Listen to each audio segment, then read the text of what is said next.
Welcome back to the Commanders Declassified podcast, your home for all things Washington Commanders. If you're watching this, make sure you hit that like button and make sure you hit that subscribe button. We are here for you. Again, welcome back to the Commanders Declassified button. Like, comment, subscribe. Those things help the algorithms. They help us grow. They help us get out there. Also, if you're listening on audio platforms, make sure you tell your friends to tell some friends. You enjoy the podcast. We know you do. We see the feedback. Keep spreading the word about us, and we'll keep bringing you great content. Tonight, we are going to talk about the exciting prospect of a new head coach and who we think it'll be in 2024.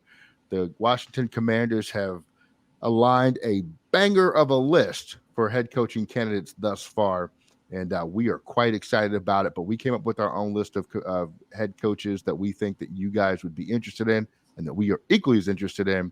And we're going to talk through those tonight, but the official interview request for head coach Bobby Slowik, Mike MacDonald, Ben Johnson, Aaron Glenn, Raheem Morris, Anthony Weaver from the Ravens. There's a lot of really great names on that list. We came up with 5 coaches each. Some of them may be common, some of them might not. We're going to talk to you about those guys tonight and why we think they would or would not make too much sense for the Washington Commanders. Eric, give us your 5th guy on your list, and we'll work backwards from there. All right, I'm going to start with the big name, Mr. Jim Harbaugh, because that is the likeliest case. Makes sense. It's conceivable, but I don't see it happening.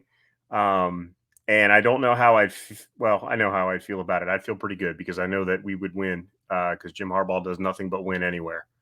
He does 2 things. He wins games and he pisses people off. He burns bridges like a mug. So you're going to have, you bring in Jim Harbaugh, obviously just won a national championship with Michigan, had a great run he had a great run in the Big Ten for the past 7 years. 8 years now? 9 years? Geez. 89 and 25 at Michigan. Prior to that, he was at Stanford. Had a 580 winning percentage, 29-21 record, had a solid year. Obviously, we know what he did with the 49ers. He was a great coach, led him to a Super Bowl, fell a little bit short, losing to his brother. And then, but he just couldn't get along with his front office in San Francisco, which makes me a little bit concerned because there will be a front office in Washington. And it's not so much, I mean, the short-term winning would be fantastic, but after 4 or 5 years, when he inevitably leaves, having burned a bunch of bridges, is he going to leave the team in better shape than he found it? The only thing we have to go on is San Francisco, and San Francisco had a nice long lull after he left. San Francisco was not a great team for a couple of years. It kind of took them a while to recover. Now they, the front office that was in place wasn't the best, probably. It was Trent Balk, I think, was running it, and he's the one that him and Harbaugh really butted heads. And he hasn't had I don't know. I think he's in Jacksonville now, but San Francisco wasn't in better shape when he left than when he got there. They had a good run while he was there. That's my concern. Is this a long-term thing? If you go with Jim Harbaugh, he's in his 60s now. I know he wants to win a Super Bowl more than anything. If he thinks he can do that, I'm cool with trading, 5 or 6 years of great football, 4 to 6 years of great football with a Super Bowl. I'll take a couple of down years after that. I'm fine with that if that's the way it's going to be. So I don't think it's super likely that he ends up here, but it is possible, and I think I'd be okay with it if it was Jim Harbaugh was the choice. I love the idea of Jim Harbaugh. I'm a huge Michigan fan. Wolverines won the Natty, right? You said 4 to 5 years. Jim Harbaugh and his coaching career in the NFL was more like 3 years, and he was out almost every stop that he made. And I think it's tough to win a Super Bowl in 3 years. You can turn it around and you can be really competitive in that second year. In that third year, you really hit your stride, and then you lose like in a conference title game or something like that. But I look, if they hired Jim Harbaugh, I would be extremely happy. It's just exactly what you said, the Trent Baalke situation. Nobody gets along with Trent Baalke, by the way. He's the reason that Byron Leftwich did not go to Jacksonville, if you guys remember that. Yeah. I think that he would be perfect for this town and perfect for the media in this town and would win everybody over in a heartbeat. I just wonder if Josh Harris, as a new owner, wants to potentially put his front office at risk, right? Because Jim Office at Michigan, complete control. It's why he's succeeding there and why he's been there for as long as he has. When Jim Harbaugh doesn't have complete control, Jim Harbaugh is not happy. And Josh Harris has already said that the coach and the front office are two different jobs. He said that this week. He did leave a caveat in there, though. He said he will let the talent dictate where he goes with it. So, I think he left the door slightly open there for a Jim Harbaugh situation. But I would agree with you on that. Based on everything that he's saying and doing at this point, forming a committee to pick the committee that finds the GM first, it just doesn't jive with giving somebody full control. So it could happen. I personally think Jim Harbaugh would have his eyes on like San Diego, maybe Tennessee, because they're closer to winning. Even though San Diego's cap is a mess and they don't have any fans, but I mean they've got a quarterback in place and they've got a pretty solid team as it is. I think the win now situation is better, so that's where I'm at with Harbaugh. I think he ends up in one of those places. It wouldn't shock me because this is a really lucrative job opening. It's weird to say, but this might be the best opening in the league right now. So it's possible he ends up here, and I'd be cool with it if he was. But yeah, it's not going to end well if he comes here. We all know that, but maybe there's some fun in between. Atlanta. He's going to Atlanta. I mean, if you think about what Atlanta has, they have two great running backs, just like he had at Michigan, right? They got a receiver. They have a pretty good defense that can add a couple pieces to become a lot better. Atlanta makes so much sense for Jim Harbaugh. He's still within distance to see some of his brother's games. Mike, I see you nodding your head. You agree with that? Yeah, I wasn't thinking that. I was thinking, because I have Harbaugh second on my list, It's funny. If you would have asked me a couple of weeks ago, I would have been like, heck nah, I don't want him. But the last, 48 hours, I've been thinking it over, and you nailed it. He's won everywhere he's coached. Stanford, San Fran, Michigan won the championship Monday. University of San Diego. That's where he coached too. That's his first head coaching gig. I had his record pulled up. Yeah, he was good there too. 4 seasons in San Francisco, right? He averaged 11 wins a season. Mm-hmm. I haven't experienced 11-win season, period. He averaged that in 4 years as a coach. Of course, I would welcome him with open arms. But on top of that, I understand, he has his brouhahas with front office management and all that. But listen, I'm willing to sacrifice 6 good years for 4 bad years. I done had 32 bad years. So if I can get 6 good ones for 4, I'll make that trade in a heartbeat. But outside of that, it's just no reason for me not to want him anymore. When you think about the success that he's had in San Francisco, doing it kind of different ways. At first, they were like a defensive team, but once Kaepernick kind of took off, they became an offensive juggernaut, and that was just 4 seasons. Imagine if he had that 5th season after they went 8-8 in his last year there. I really think they could have did some damage before Chip Kelly kind of ruined the 49ers before Shanahan got there.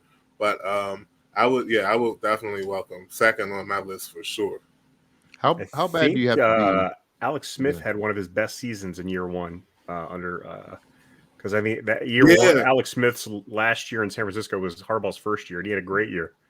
And if you remember, I think that was that playoff game where they should have went to the freaking Super Bowl, but their punt returner fumbled and the Giants went and won. And that was just a mess.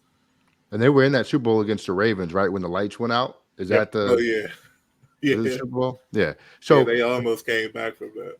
Yeah. The thing with Harbaugh too that you'll notice is he struggles to find the quarterback, right? Now, the Kaepernick thing at the end of his tenure, but if you look at all his stops, it was kind of, even in Michigan, it was kind of like, the guy, not the guy, the guy, not the guy, the guy, not the guy. And then J.J. McCarthy came along.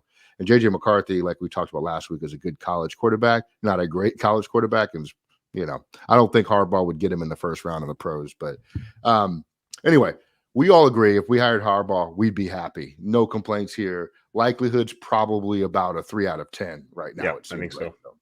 Yeah. All right, Mike, who's on your list? Number 5. Number 5 is controversial, and I get it. And I didn't know we were going to have this type of format. I probably would have put someone else at 5 if I knew we wanted to do this. But I got EB. I got Eric Bieniemy at 5, man. I really, really feel like he's one of those coaches that's the opposite of a Wade Phillips. Who else? Greg Williams, yada, yada, yada, where he may be a better head coach than the coordinator. I understand that the locker room for Washington had their problems with him over the last year since he's been here, but that kind of makes me want to make him head coach even more. Like, what are you complaining about? This man has been to multiple Super Bowls, won multiple Super Bowls, had an offense humming as an offensive coordinator. He comes here and you're saying it's too tough? And I'm going to put names out there. I already know 2 of the players. Like, the media basically confirmed them. Logan Thomas and Cornelius Lucas. They've been running their mouth to the media about Eric Bieniemy for the last year. I thought it was Leno. Was it? I mean, I'm sorry. It was Charles Leno, not Cornelius. We're sorry, Cornelius. I'm pretty sure he was whining too. Nah, I'm joking. But no, like those 2 players is all but confirmed. Like me listening to the radio, reading tweets, those 2 players, Leno and Thomas, were whining about Eric Bieniemy. And if it's 2 players that's been inconsistent during the Rivera era, it's been Leno and Thomas. So, like, if EB actually was a head coach of this team, I do not think we go 4-12 or 13 at all. I think we at least win another 3 games just based on attitude alone. But, again, I know that's a pipe dream. I highly doubt he's here, period, honestly. As an offensive assistant, as a head coach, I really think EB, for his sake, honestly, should go to another team, kind of take that Kyle Shanahan route. When he left Washington, he went to Cleveland, then he went to Atlanta, and then he went to San Fran, and the rest is history. I see a similar future with Eric Bieniemy. I'll be honest with you. I don't know that Eric Bieniemy is really well liked around the league in general. Respected, maybe. I think the rap, he's got a rap around the league. I really do, because remember last year, like, it was Kansas City or here. There's nothing anybody else wanted him, was trying to get him. Nobody else made an offer to It was like, you can go to Washington or you can stay here in Andy Reid's shadow. So it's like people were beating down his door to be an offensive coordinator last year. So maybe it is Bieniemy. Maybe he will be a great coach. I don't know. Like, as a head coach, I can see it because the way they described his organization skills, and the way he ran practices and that sort of thing, I think that bodes well for a head coach type. I don't want to call him plays as a head coach for sure, but absolutely not. I'm just I don't know, man. I don't know how he's big because he's had a lot of interviews. I just don't think he's as highly regarded maybe around the league as some people want to push that he is. I can see why he rubs owners the wrong way. He's a very aggressive, in your face, like he's really, really like high energy, that aggression, that high aggression energy. So I understand how it can rub billionaires the wrong way. But I just feel like as a leader of men, that he can do some good things as a leader of men. And that's what I look at in a head coach. I don't just want somebody that's good with the X's and O's. I don't want somebody that can just sweet talk the media. I need my coach to lead. If it's one thing that Rivera did, it might not did it as well as he should have, but every player has admitted that he's been a good leader. If we can get a leader that actually can coach a modern NFL team, I would take that. And I feel like Bieniemy could be that, but maybe not here. But I wouldn't. If Harris pulled the fast one on us, I wouldn't be as mad as the average Commanders fan. And I'm just being real. If Bieniemy got hired, it wouldn't be a fast one; it would be a supersonic one because it is. It's not happening. Eric Bieniemy is not going to be the head coach. And honestly, look at this, man. Part of the reason is he came here and he was a part of a season that went 4-13. He is branded now a loser. And Josh Harris's first hire cannot be somebody who was on a staff that went 4-13, and the offense was a big reason why. Now, no matter if it was his fault or not. I'll throw this caveat out. The team's strength, according to the head coach, was supposed to be the defense. And the defense finished dead last in 2023. Not middle of the pack, no. Let me forget all that. Let me ask you, do you think that Eric Bieniemy did a good job of developing Sam Howell? Oh, heck no. Then why in the world would the organization trust him to develop? And that goes back to what E was saying. The only reason I think he did a horrible job developing Sam is because for some reason he just refused to call better games for a young quarterback. That's a huge red flag. That's why I said the average fan would be upset because of that alone. But I'm thinking if he was just the leader of the team and you bring in like a young up and coming offensive coordinator or offensive assistant, even if you got to pluck somebody from Kansas City and they tag team like he did with Andy Reid, I think that would be better than him trying to be a head coach and call plays like Kyle Shanahan. Honestly, I don't think anybody in the league can do that but Kyle Shanahan. And Andy Reid, of course. I'm sorry. Not happening. But I appreciate the perspective on that one. But there's I know it's a reach. Forgive me, y'all. I just had to stay true to that's why it's number 5. That's right. That's right. Right. My number 5 is Steve Wilks. If you remember, he was with Arizona, kind of got the shaft there, got kicked out after 1 year with a really bad organization, a really bad team. Made some really good progress. The record didn't show it, but they won at Cliff Kingsbury, and they didn't win anything. And they've moved on from Cliff Kingsbury. He has since gone. So if you guys remember last year, he was with Carolina. He took over that team when their coach got fired, and he went 6-6 with that team and really helped them rebound. Now he's coaching one of the best defenses in the NFL in San Francisco. The guy, to me, is a very successful coach. He had the one bad year in Arizona, but if given more time and that organization, I truly believe he would have turned that organization around. I believe that was the Josh Rosen era, maybe. I like Steve Wilks. He's a very calm, demeanored person. You talk about Eric Bieniemy. His shtick is going to run so dry so soon because if you don't win, his shtick isn't going to work. Bill Belichick's shtick in New England wouldn't have worked if they were going 4-13 every year, right? They'd have been like, get out of here with this nonsense. You got to have personality if you're not going to win right away. Or you got to be a cool customer. So like Mike Tomlin, right? Mike Tomlin never is too high, he's too low. I kind of see Steve Wilks as that kind of guy. He's only 54 years old, and I think he can still relate to players. The Carolina Panthers were beating the drum for Steve Wilks to get that job last year. He didn't get it, and that coach that did get it got fired. When you don't choose Steve Wilks, your next coach is doomed. That's what happened in Carolina and Arizona. Steve Wilks would be a fantastic hire as our head coach. The likelihood of this, I think, is still relatively low. I'm going to say a 4 out of 10 that it happens because I think they're looking for a bigger splash with the head coach hiring.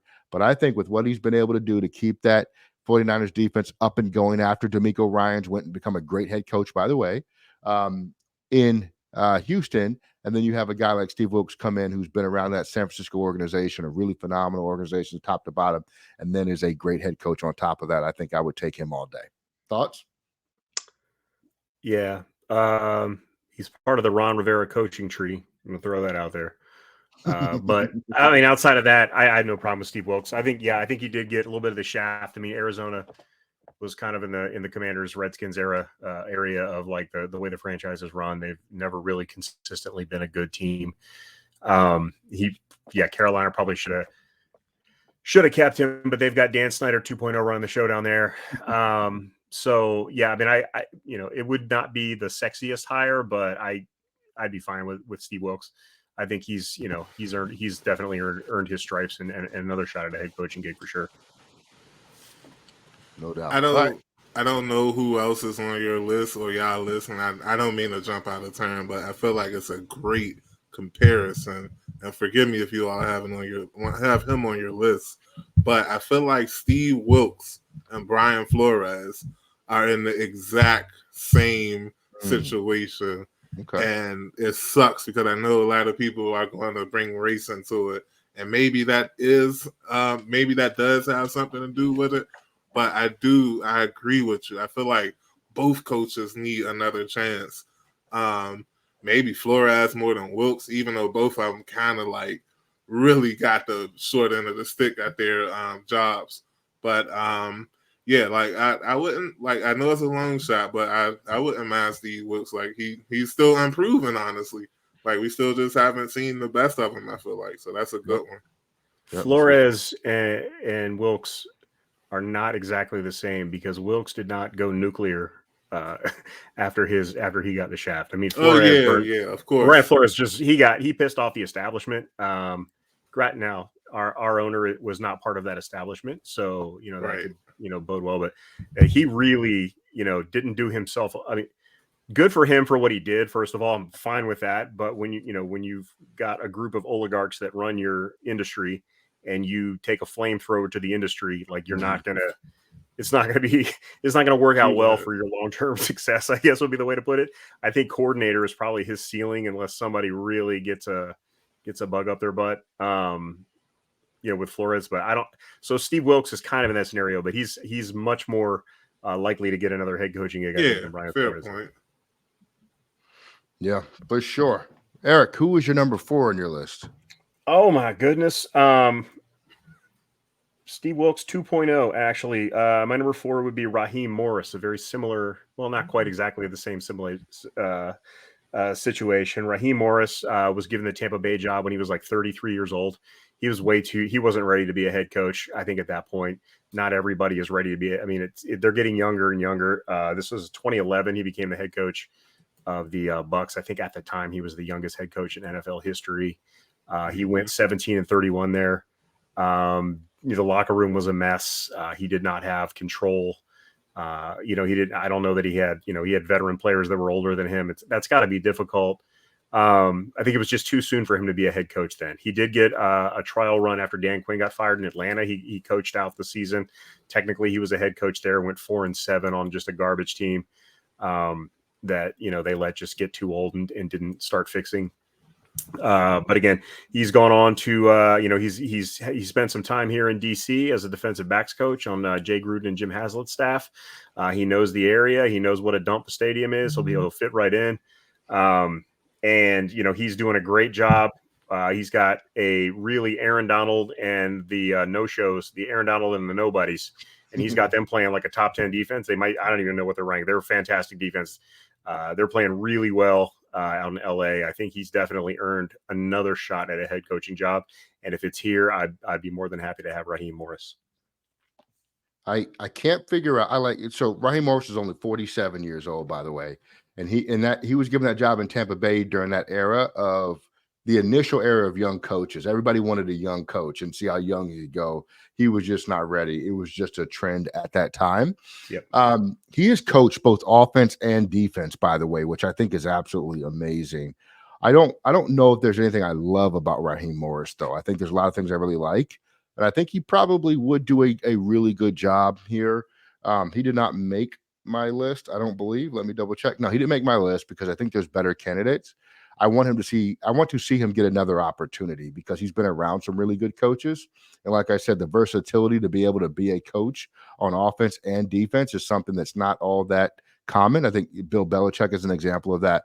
But I like what I know from about Raheem Morris. I just don't know if he breaks my top 5. All right. Yeah, I don't have anything to add for Raheem Morris. I'm sorry. I like him though. Just don't think he's. I just feel like we can do better. That's all. He's a bowl of tapioca pudding for you guys. Pretty much. Or vanilla ice cream. That's cool. That's cool. I'm gonna crap all over your candidates though. It's fine. No, I didn't say. Mike, who's your number 4? I think this is your number 1 or 2. And I could have put another person right here, but I'm going to go with Bobby Slowik. And maybe a week ago, he was my number 2, but better candidates have arisen. A better candidate has arisen. But I just like the fact that he has a background on defense, because when he was here in 2013, everybody knows he was a defensive assistant coach for Washington. I like the fact that he has some defensive background, but stayed close with Kyle Shanahan and them, ended up in Houston, and led arguably one of the most explosive offenses in the league with a rookie quarterback, the exact opposite of what Eric Bieniemy did. And I feel like that alone makes him a strong candidate, because he did something that a Super Bowl winning offensive coordinator couldn't do, develop a young quarterback. Now, I know you could say, oh, Stroud was a number 2 pick, yada, yada, yada. I mean, first of all, the same people that say that will probably say that Sam Howell was a top 5 prospect if he would have came out the year before. So don't even hit me with that. Secondly, I understand that, but the fact of the matter is that one coach got it done when they weren't expected to get it done, and the other coach didn't when he was expected to get it done. So I do like Bobby Slowik. I'm not sure about his X's and O's. I'm just looking at the results that he had this season. And I feel like that young Shanahan, McVay era tree or whatever, it's the move right now. So somebody like Slowik, I feel like he'll come in and give us a shot in the arm that we need. My big issue with Slowik is just a significant lack of experience. That bothers me, because you don't really know what you have in Bobby Slowik yet. Because what if the story behind Bobby Slowik really just was that they found a generational quarterback in CJ Stroud, and that there's not much else to Bobby Slowik? He was a defensive assistant for 2 years here, a quality control coach for a year, offensive assistant. You don't really know what he did in that role. Offensive pass game specialist, and then an offensive passing game coordinator. And then he was a coordinator this year. So I like Bobby Slowik, and he was higher on my list going into this offseason. The one thing I look at with guys like this that don't have a lot of experience is look at what they did when their star quarterback wasn't in the game.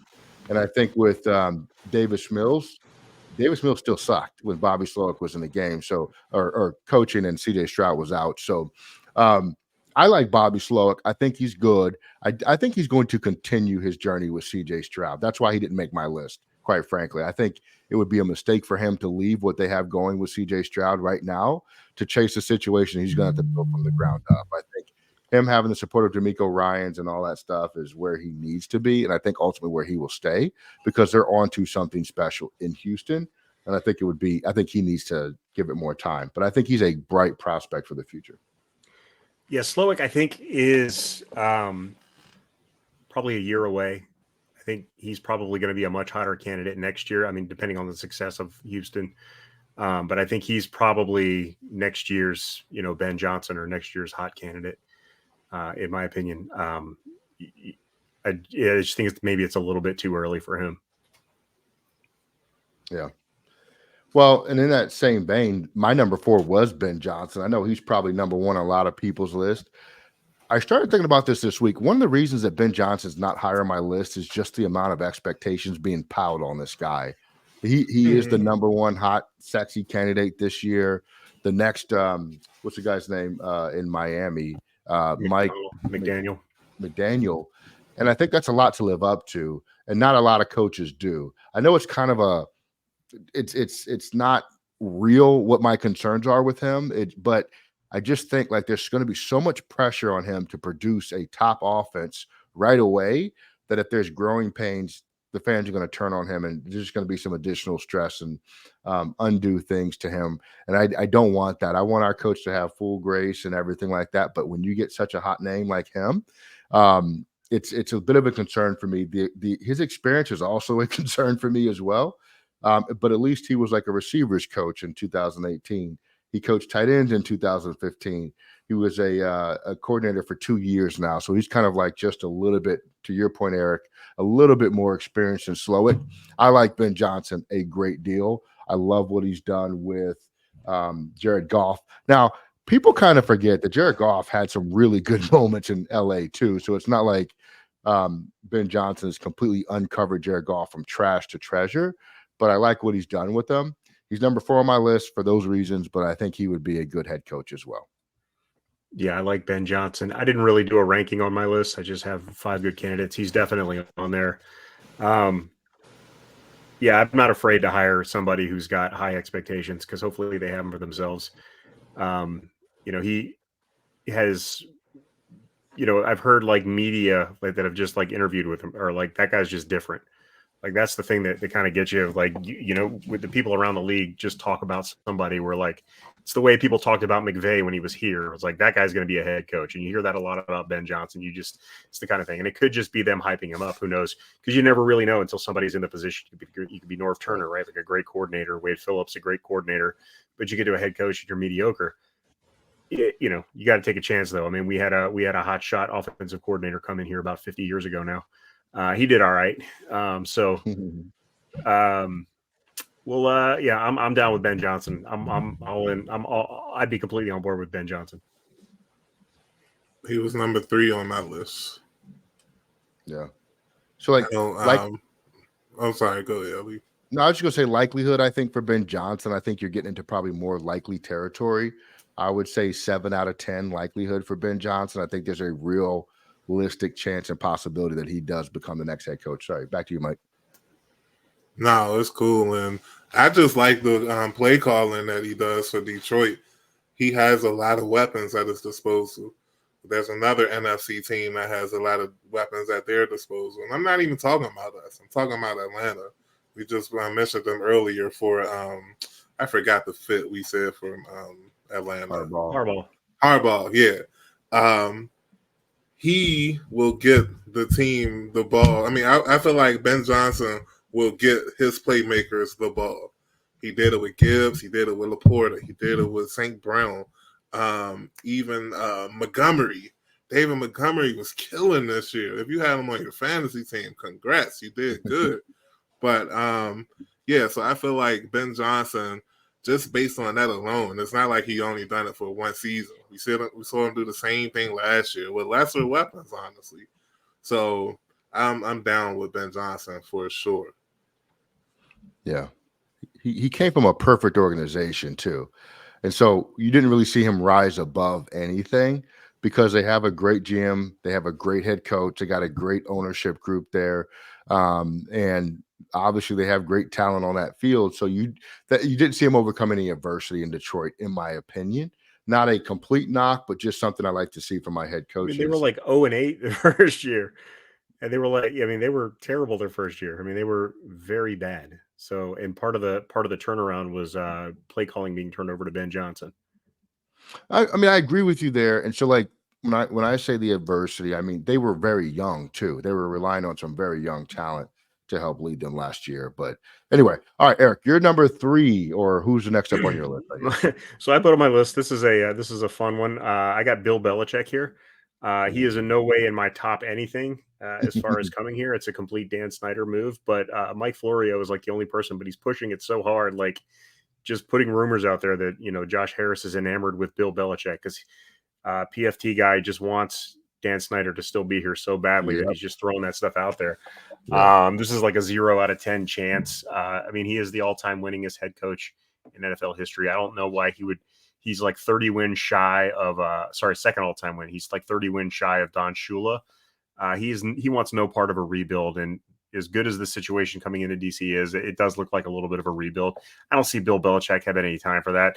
I don't see him coming into a situation where he doesn't have full control. I don't see the results that he had in New England after Tom Brady left warranting him getting full control anywhere. So it's just a situation that will absolutely not work here. So Bill Belichick was on my list, but not as a top candidate at all. And I doubt he was on y'all's list either. He wasn't, because I just don't see what is advantageous about him coming here for either party. I like Bill Belichick as a coach, and I respect all that he's done. I think he's staying in New England as of Tuesday night, January 9th. And I think there will be some changes to how they operate in New England. I don't see it. Mike. I can see Tennessee actually. Actually, number one, if he goes somewhere, it's Carolina because that's the kind of move that David Tepper would make. It's a Dan Snyder move, and David Tepper is now Dan Snyder, and so he would end up in Carolina if he would take Ron the job. Rivera type hire, right? He get full control to Bill Belichick. Full control, keys to the castle. Yep, absolutely. Yep. And he get fired in November. Yep. Yes, he would. Mike, I was Belichick. I wouldn't mind bringing in. You mentioned Ron Rivera and Belichick in the same sentence. Like, if I was Belichick, I would probably bring in Rivera as a DC. Honestly, if he did go back to a team like Carolina, like you need some good, like strong leadership, and I feel like a Bill Belichick Rivera. That's just me spitting the idea out. Obviously, I don't think that'll happen, but that's just me kind of ranting.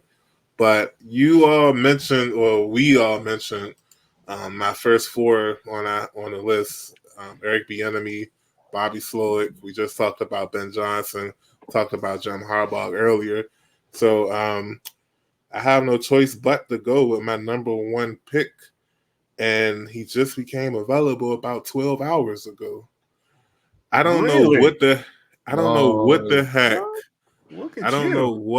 the heck Tennessee was thinking firing Mike Vrabel. Even this season, I feel like the Titans did better than what they should have done. They were very, very suspect at quarterback.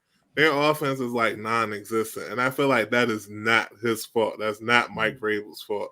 I feel like it was either throw it to Eric Bieniemy, run it with Derrick Henry, or before he left, throw it to AJ Brown. You lost AJ Brown and try to replace him with my guy Treylon Burks, who can't stay healthy to save his life. I just feel like Vrabel had nothing to cook with. He was in Tennessee doing the best he could, but didn't have the groceries. Bring him here. You got the new ownership just wanting to win. And I feel like I said earlier, I want my coach to be a leader of men.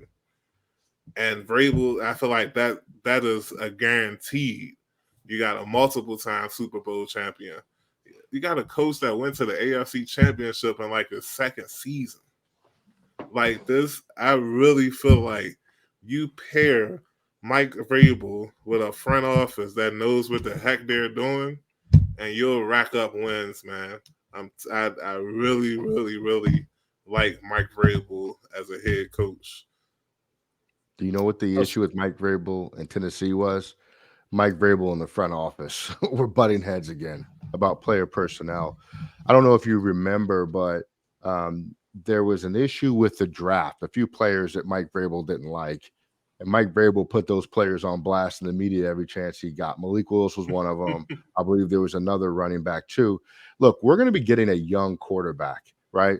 And if it's not the guy Mike Vrabel wants, but it's a guy that our analytical GM wants, then I think we're going to go with what the GM wants. And Mike Vrabel has shown when it's not his pick, he's going to pout and throw a fit in public in front of everybody about it and not really support that pick to the best of his abilities. I'm all the way out on Mike Vrabel. But they win? No, not the last two seasons. I don't know. They were below 500 last two seasons. And Mike Vrabel, in addition to that, I don't think Mike Vrabel is an analytics guy. I think that's one of the other big reasons why Tennessee moved on from him, because I don't think he's a believer in analytics. I got to double check that, but I believe that's one of the reasons. And that's the kind of organization that we're trying to build with the people that we're bringing in. So I don't think he's a fit. I always thought that Mike Vrabel was what we thought we were getting in Ron Rivera. Just the defensive tough mindset, just everything about what he did was basically what we wanted Ron Rivera to do, and he just didn't do. But I don't know. Honestly, I saw the news. I think I shared the news with you guys. I didn't even consider Mike Vrabel coming here. I have to look a little bit deeper at it, but I'm looking at this. Yeah. I'm looking Seems at like a weird fit, but he was there for 6 years and went 54-45. And like you said, the last 2 years were rough, but they still somehow won 7-6 games. I don't think the Titans are a 7-6, a 7-win, 6-win roster, especially when you got your quarterbacks are Will Levis, Ryan Tannehill and Malik Willis. Like, I don't know. Name a Titans receiver besides Hopkins. Like, I just feel like he had nothing to work with, and he had every right to be pissed off at the front office. They ain't give him nothing to work with. I feel like you come here with with somebody like Josh Harris and the Hog ownership group. You bring in a general manager that can actually work with Vrabel and maybe appease to him and get him the players that he wants. You might do some damage because, like I said, I feel like a leader is needed. Not saying that you can't win without a whiz kid or something. Like, I don't like. You look at Mike MacDonald and you don't think of him as a leader of men, but he's a mad scientist, and I feel like that's his special power, so to speak. I really feel like with Mike Vrabel, his special power is just getting players to play at their best. Now, like Ellie said, if he's not rocking with you, it's going to be detrimental for your growth or whatever. But I just feel like with a fresh start, him in his second position as a head coach, second job as a head coach, I'm sorry, y'all, that he'll benefit or that will benefit his fans from him being on his second stop with a new front office, learning what he learned from the old front office. Yeah, I think you're big on intangibles, and I think you're probably crediting intangibles too much. Like you said, the leaders of men, and we need it for sure because there was a lack of that here. But I think there's more to winning football games that I'm afraid that Mike Vrabel won't check those boxes. And so, like, he might be a good coach. I'm not looking. If they hire him, I'm not going to throw a fit. I have never liked Mike Vrabel. I don't know why. I got a thing against Mike Vrabel. It's personal. That's what it is. Yeah, it is. It's very personal. All right. So my number 3 guy is on the list of coordinators that the Commanders are going to hire. It's Aaron Gray. He had some past connections to our organization. Defensive coordinator for the Detroit Lions. Glenn. I'm sorry. I say Gray. His beard is gray. Aaron Glenn. Sorry. Aaron Gray was she was on Buck Rogers. Linebacker. Aaron Gray was like on Silver Spoons and Buck Rogers was back in the 80s. Yes, Aaron Glenn. I think he'd be phenomenal. He's the Detroit defense is a little underappreciated because of the fact that their offense is so good that they're on the field a lot because they score points. He's only 51 years old. He has coached around good organizations, and that like the Detroit Lions are right now. He was as a coach, he was an assistant defensive backs coach for Cleveland, a defensive backs coach for the Saints, and he's been the defensive coordinator of the Detroit Lions since 2021. He has experience as a player that is very obvious. And I just think he's a good leader, a great communicator. Anytime I've heard him speak, he is a phenomenal communicator. I think he'd do well with the media. His awareness of our organization and the past greatness, I think, would be on display. And I've been high on this guy for a long time. Do I think he'd be the splash that a lot of folks want, like a Ben Johnson? No, he would not. But he's about his business. And Mike, you like leaders of men. He is that. But he also comes with some other things. I like it. Aaron Glenn, he's my number 3 guy. He was on my list too. He's the only one we hadn't covered yet as well. Actually was voted, NFL player poll had him as the number 1 coordinator to play for across the league. So well liked by his players. So that's a huge plus in my book. And again, the X's and O's, the Detroit's defense has been good. They've gotten better, haven't been dominant, but he doesn't have to be the defensive coordinator if he takes the head coach job. He can hire a defensive coordinator. So I'm okay with it. Again, the thing that moved me the most on him was the players' opinion of him, that he was the highest of all the coordinators across the league, offensive and defensive. He was the highest rated among players. And I think that's huge because, who are you working with? The players. If the players love you, you're doing something right. Again, it's one of those things. Does it translate to him being a head coach? You got to make tougher decisions. Who knows? But it's a good feather in the cap if you're moving towards a head coaching job to have, the people you work with like you. Yeah, absolutely. And we need that here. We need some likability around here, but also quality coaching. I think I'm the only one with coaches we haven't discussed left for my last two. And I'm going to make an on-the-fly switch for my 2 and my 1. My number 2 is Shane Waldron. I don't know why this guy doesn't get more love. He is the offensive coordinator of the Seattle Seahawks. He has completely revitalized Geno Smith's career from the dumpster fire he was before into a viable top 15 starting quarterback in the NFL. That deserves some praise. That says something about what he can do. Shane Waldron is a very good coach. He's under Pete Carroll, so he's learned from somebody who has been there and been successful before. He's coaching a very tough division and beaten the Niners and had some good wins against quality opponents over the years from an offensive perspective. He's put up points against Dallas. Their defense was spectacular this year, but you remember the Monday night game when Geno was shredding those guys, right? I think he had like 4 touchdowns, something like that. Like, I like what Shane Waldron brings to the table. He's not as popular as a Slowik or a Ben Johnson. I think partially because of where he coaches out there in the Pacific Northwest. But I think that Shane Waldron would be an excellent coach. He has several years of experience as a coordinator, has a great relationship with his quarterback, Geno Smith, and has overcome the adversity. I think anytime your quarterback is a starter, is Geno Smith, that's adversity you're starting with. And then to succeed through that and build him to a quality starter, that is a positive stamp in my book. He's also made Drew Lock look presentable. I mean, come on, guys. His second quarterback, Drew Lock, who's been cast aside by Denver, is probably going to get cut in the near future. He's made him look like a professional quarterback. The guy has it. I'm telling you, Shane Waldron needs to be on everybody's list. Okay.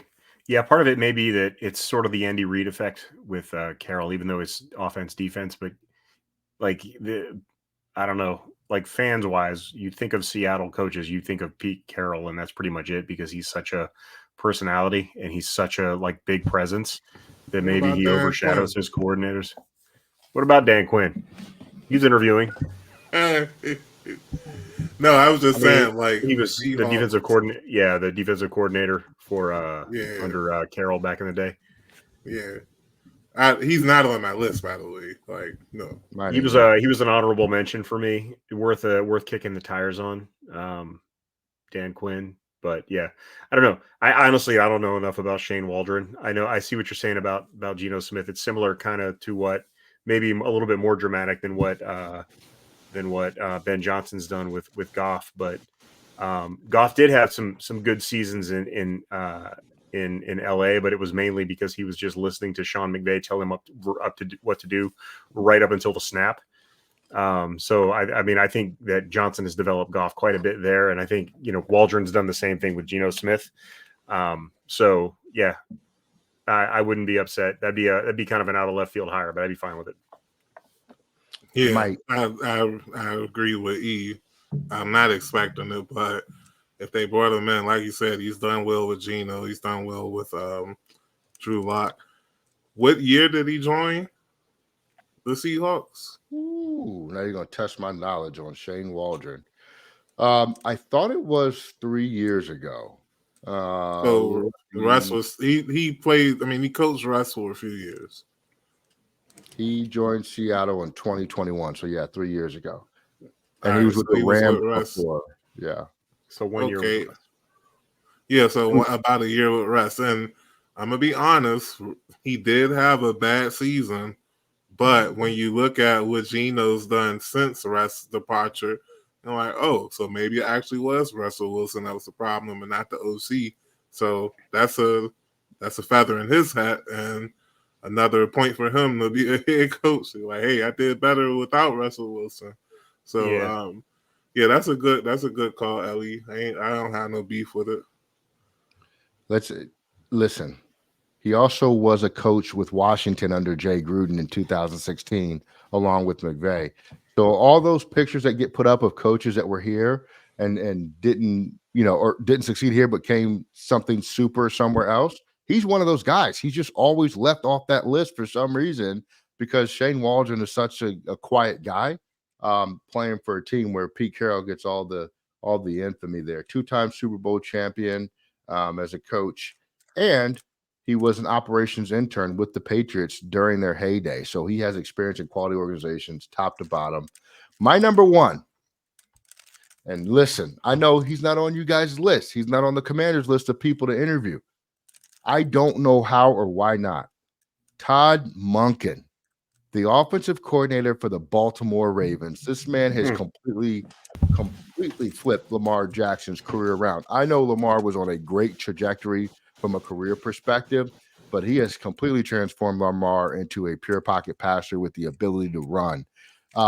Lamar Jackson, it might be one of the best passing quarterbacks in the league. Check the stats, right? Lamar Jackson is still an effective runner, but he just does it at a more smart pace now. That whole Baltimore offense is humming, and their receivers are good, but they're not like, there's better receiving cores out there. Odell Beckham Jr. is good. He's old. He's not a huge factor in that offense on a consistent basis. He has weeks, but not all the time. Their rookie, Zay Flowers, is phenomenal. But listen, he developed under Todd Monken. The guy, all their receivers are doing good. I think I saw Nelson Aguilar balling out for Baltimore a few times, this season, if I'm not mistaken. I love what he's done with that Baltimore offense. I love the offense they run in Baltimore. So if we get somebody like a Caleb Williams, I have zero doubt that Todd Monken could put him in a position to be successful. I think that Todd Monken is absolutely the right kind of guy. He has plenty of experience in coaching. I'm going to give you some of his highlights. Obviously, he's a coordinator, the OC with Baltimore.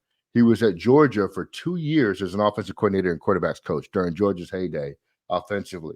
He was an offensive coordinator for the Browns in 2019 when they had the really effective run game. He was an offensive coordinator with the Buccaneers in 2018. This guy has a mountain of NFL coaching and coordinating experience that he can bring to the position, which was some of the concern that I had with some of the other guys on the list. I just think that sometimes there's folks that are good at what they do as a coordinator that might not translate. I don't have a lot of doubt that this could translate for Todd Monken into being a head coach. I like him a lot. In terms of the reality factor that we said, because he's not yet on our list of people to hire, I don't think that he's going to be a guy that gets brought in. I think that he would make sense, but I don't think he's the splash that they want to make at the position. So I would say 6 out of 10 likelihood. Now, if he's on the list of folks they end up bringing in, my excitement's going through the roof. I absolutely love what Todd Monken has done this year. 57-year-old first-year head coach, huh? Yeah. I'm an ageist. Monken, 57? Yep. Yeah. He's been coaching since. Oh, my goodness. Okay, so now the Reagan years.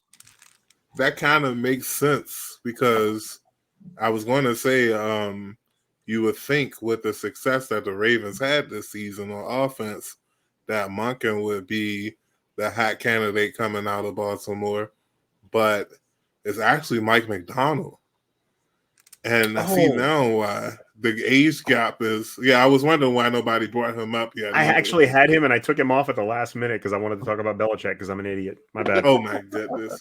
But, yeah, the age gap, I didn't know it was a 25 or a 24-year age gap between Monken and Mike MacDonald. That's crazy. Yeah. Well, one thing you'll notice about the list of folks that they are interviewing is that they're not that old. I think the oldest person on their list so far that they have acknowledged publicly is Aaron Glenn. He's 51. Raheem Morris is 47. We talked about that. Anthony Weaver from Baltimore is 43. And Ben Johnson is 37. And we talked about Raheem Morris. Mike MacDonald is 36, I think. So they are definitely trending towards a younger coaching group. So. Yeah, Dan Quinn is on the list too. He's in his 50s. Okay. Yeah. He ain't getting the job. But Dan Quinn, he's on the list. So he is so coming here. He would. That's who they're gonna hire. You just sealed the deal right there. Yeah. So I think Anthony Weaver, I've watched a lot of the Baltimore video packages, and that's about what I've done. He's their defensive assistant or something. No, Coaches he's D like line or assistant something head like that. coach, D line or O line, or D I line. think it's O line. Or is it He O line? is I don't know. no, I think he's D line. His players love him. If you watch any of those Baltimore video packages they do of their game weeks, the players absolutely love Anthony Weaver. I've seen it myself through the videos. I mean, granted, Baltimore's putting that together, but you can see genuine, appreciation and respect for that guy and the respect that he has with his players. I'd have no problem with Anthony Weaver either. One thing I want you to pay attention to coming out of the list of people that they have on their interview list is 2 Baltimore guys. And Eugene Shen came from that Baltimore organization as well, I believe, right? The analytics guy that we have. We have 2 Baltimore guys and 2 Detroit guys. And then we have a Dallas guy and a Rams guy. I think, and there's connections to both, by the way, also that like the guy that we brought in to Spielman, his brother is in the Detroit organization. You see what I mean? So like the groups that we have where people are coming in pairs are coming from organizations that people that have connections to the Commanders organization leadership group now. I think that means something. And what that like my perspective is now I'm looking at the Baltimore people really seriously, and I'm looking at the Detroit people really seriously. The other coaches, I'm not looking at all that seriously on this list. The rumor came out about Mike MacDonald before that there was significant interest in our organization of Mike MacDonald before we found out he was on the list to be interviewed. So we give some credence to that. Who do you think ends up actually being the coach, Eric? Dan Quinn. Now that you jinxed it. No, I think it's between Mike MacDonald and Ben Johnson. Personally, I think those are the 2 that we have the most. Yeah, I would say those 2 would be Mike MacDonald or Ben Johnson. If you go offense or defense, one of those guys. Yeah. What about you, Mike? I feel like it's those 2 or Jim Harbaugh. When Harris dropped that line in this press conference that he's willing to, go with the talent on final coaching decisions, I think that was specifically a shot at, I mean, not a shot, but a nod, a hat tip to Harbaugh. Also, there have been reports that the Hog ownership group reached out to Harbaugh's agent before the championship game. So if you want, you could say that's a clue that they're at least interested in talking to him. But Ben Johnson, Mike MacDonald, I feel like those 2 are the favorites. I think I even saw a Vegas odds sheet with Ben Johnson on top. So I wouldn't honestly, I don't care. I just know that we're in a much, much better position as an organization than we were last season. I'm riding with the ownership group. They already are making good decisions on the search itself. We didn't even bring this up, but hiring Bob Myers along with Spielman to go for a search, like that's the out of the box thinking that I need in my life. That's something Snyder would have never done. In 30, 25 years, he never done anything close to that. Josh Harris came out day 1 swinging like, yeah, we're going to bring in Bob Myers. Huh? I think John Keim said it this morning or yesterday. He was like, Josh Harris knows what he doesn't know, which is a huge like win. It was Keim. Yeah, he said he knows what he doesn't know, and that's something that Dan Snyder never would have done. So yeah, that's great. That bodes very well. That's a great point. One thing real quick, every coach we talked about that was on the list of interviews is a defensive coach, except for Ben Johnson, by the way. And Slowik. I'm sorry. And Harbaugh. Yes. Harbaugh's not on the official list of people that they've requested to interview. So I think Ben Johnson's probably the heavy favorite, but he has options, and we'll have to see if this is an option where he really wants to be. From that there, then I think like Anthony Weaver doesn't make sense to me because if you have Mike MacDonald on your list, who's the defensive coordinator for the system that Anthony Weaver is in, how would you hire the D-line coach over the defensive coordinator from that group? I think Anthony Weaver's getting head coaching interview experience, and he's probably likely to be the defensive coordinator when Mike MacDonald moves on. The other part of this is analytics. Analytics are not going to lead you to older coaches. It's just not going to work that way, right? So I think Dan Quinn's probably not in the equation ultimately. Now, I could be wrong, and I'd be fine if he was the coach. I think I also don't see analytics leading you to defensive-based head coaches either. That's not the way that I think football analytics work. So I really think it comes down to that was Brandon Staley. That's where that gets you. Right, exactly. Well, yeah. So I think it's Ben Johnson and everybody else right now. Now, if Ben Johnson's not available, then we can talk about Mike MacDonald. I don't know if a young defensive coordinator, has there been sort of that pattern established already? Like where you have like the young offensive mind that sort of like sets the NFL on fire offensively and it becomes a great head coach, like what you got going on in Miami and some other areas. But have there been young, like innovative defensive coordinators that have become successful head coaches yet? Or would Mike MacDonald be breaking a mold? Houston. Oh yeah, D'Amico. Yeah, D'Amico down in Houston. That would be then you could go back to Bill Belichick back in 91. Dang, that far back? No, I'm trying to think. Yeah, it's hard to say. The problem, I mean, D'Amico Ryans is 39. Yeah, so D'Amico Ryans would be that guy. That young. I mean, you could say Vrabel, but Lawrence hates him or Ellie hates him. So, oh god. But the difference 47. The difference between both of those guys were that they were great leaders as players too. D'Amico Ryans and Vrabel. They were both outstanding leaders as players. Mike MacDonald, Sean McDermott. There you go. How old was he when he got? I thought so, but he was in his 30s. He was like 30. Yeah. 30s. I don't remember, but he was young. He was relatively young. Sean McDermott was in there. Yeah. So I mean, it's not like a not unheard of. It's not unheard of, but I wouldn't say it's like the norm. Pipeline. Yeah. Again, Vrabel and D'Amico don't. He was compare 43 when he started. McDermott was 43 when he started. Yeah. I think he actually kind of is breaking a mold, and I don't know if I want to be that first team to figure out if it can work as a bright defensive mind. I mean, I hear what you're saying, but he had the 49ers in shambles, man. On Christmas night.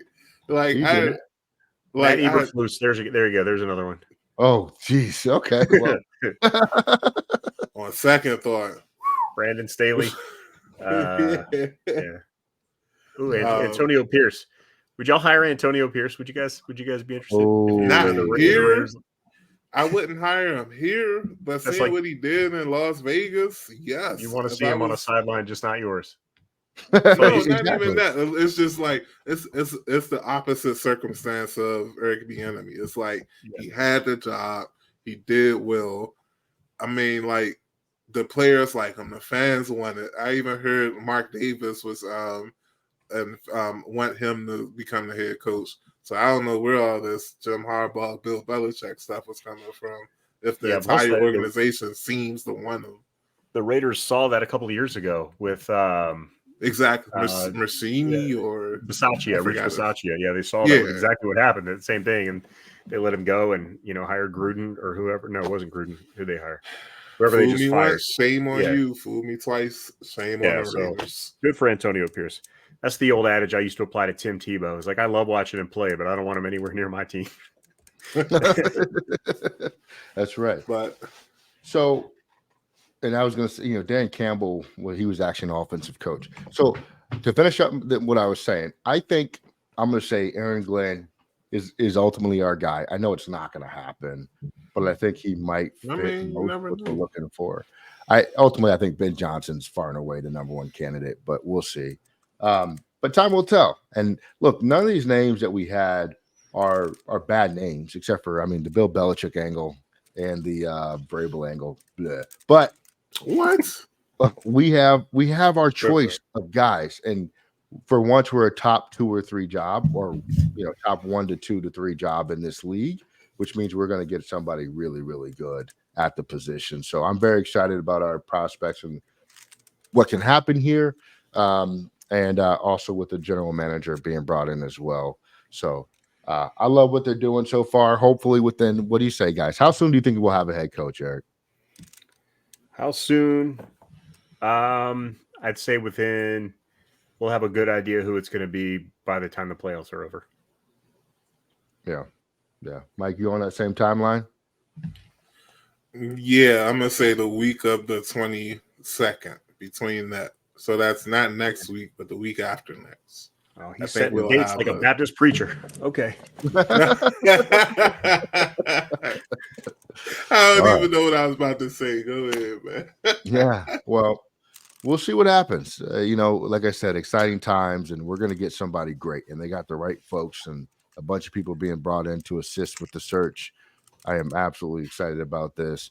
I don't think that they're doing this just to pick one guy. I think they're actually going through these candidates and really developing a really good understanding of who they are and what they bring to the organization before they make a decision. So that's all we can ask for as fans.